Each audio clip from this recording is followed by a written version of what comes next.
Ya, pemirsa, harga batu bara ini sempat tembus ke atas 85 dolar Amerika per ton pada minggu ini. Namun di 2 hari perdagangan terakhir, harga batu bara melemah sehingga dalam sepekan terakhir harus mencatatkan kinerja minus di 0,48%.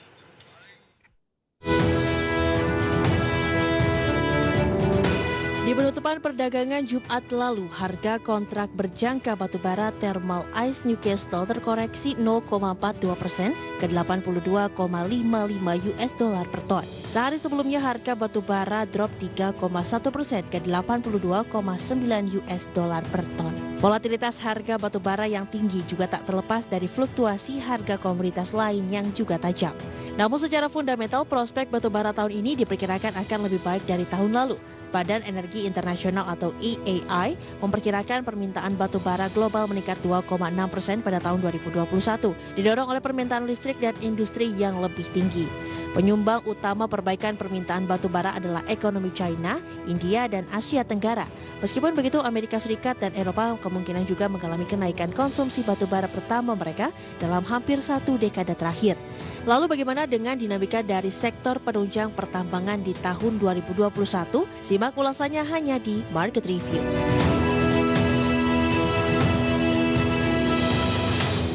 Pemirsa, di awal pekan ini Bursa Efek Indonesia kembali kedatangan emiten baru, dan dari informasi atau paket yang kita sampaikan dan baru saja Anda saksikan di layar televisi Anda merupakan salah satu clue dan merupakan bagian dari lini bisnis dari emiten yang baru saja tercatat di Bursa Efek Indonesia per hari ini. Ada PT U5 Nitra Tbk atau dengan kode saham unik, pemirsa. Nanti kita akan coba bahas bagaimana optimisme sektor pendukung pertambangan ini di tengah pandemi, kemudian bagaimana jalannya IPO, proses persiapan dan dana digunakan untuk apa saja, dan mungkin saja bisa menjadi salah satu referensi untuk Anda, bagi Anda yang belum ambil posisi terhadap saham pendatang baru ini. Saat ini kami sudah terhubung bersama dengan Bapak Ulung Wijaya yang merupakan Direktur PT U5 Nitra Tbk. Kita akan langsung sapa saja. Pak Ulung, selamat pagi, apa kabar Pak? Selamat pagi, baik. Bagaimana kabarnya Pak Nadir? Baik juga Pak Ulung, terima kasih sudah meluangkan waktu di Idea Channel, dan sebelumnya kami ucapkan selamat mulai per hari ini Unik ini sudah terdaftar di Bursa Efek Indonesia, Pak Ulung.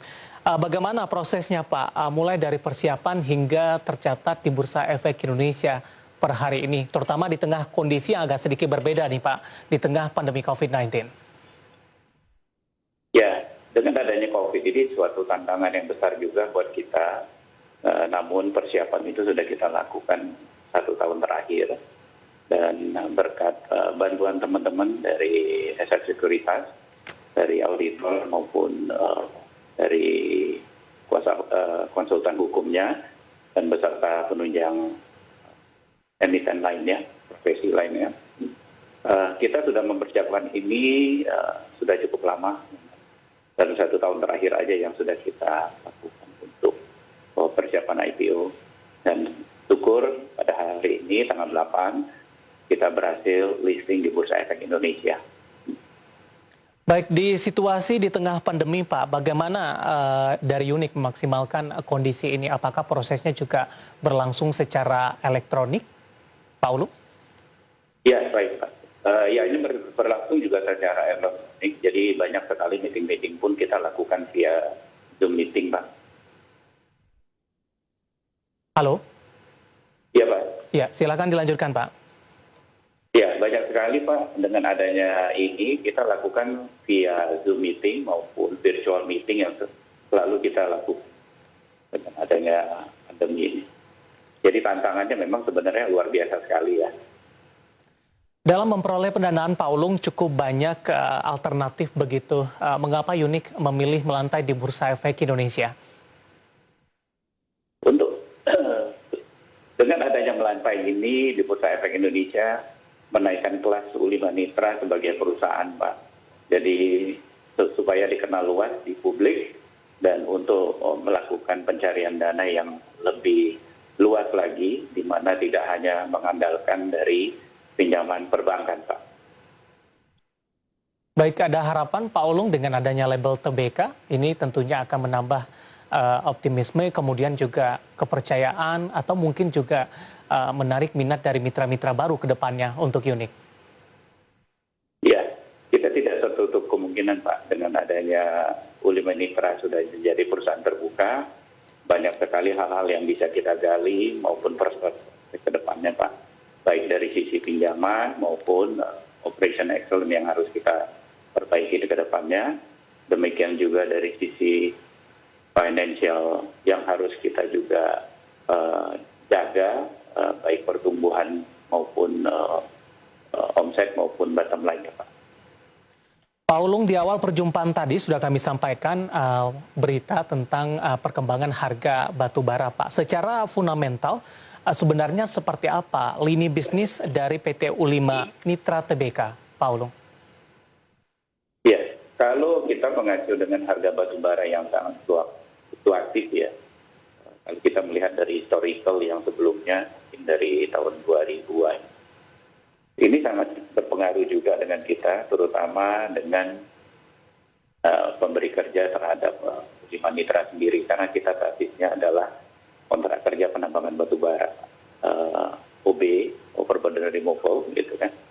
Nah, dengan adanya harga batu bara yang stabil, yang di mana harga yang mendekati ekspektasi dari beberapa pemilik ataupun pemberi kerja, otomatis kita juga akan nyaman bekerja, di mana harga juga mencerminkan suatu profitable bagi pemberi kerja untuk Ulima Mitra sendiri, Pak.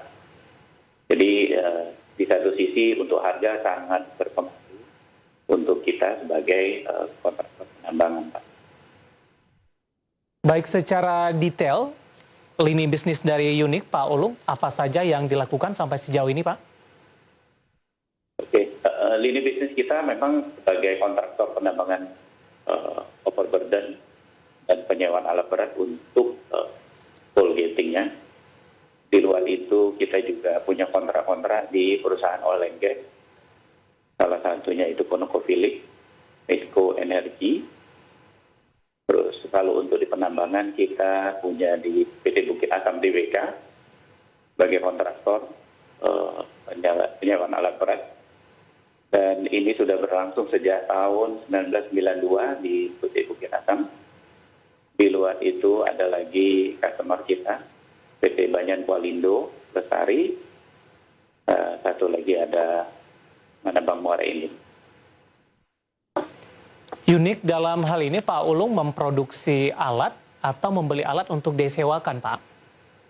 Kita membeli alat dari distributor ataupun agen resmi untuk disewakan, Pak.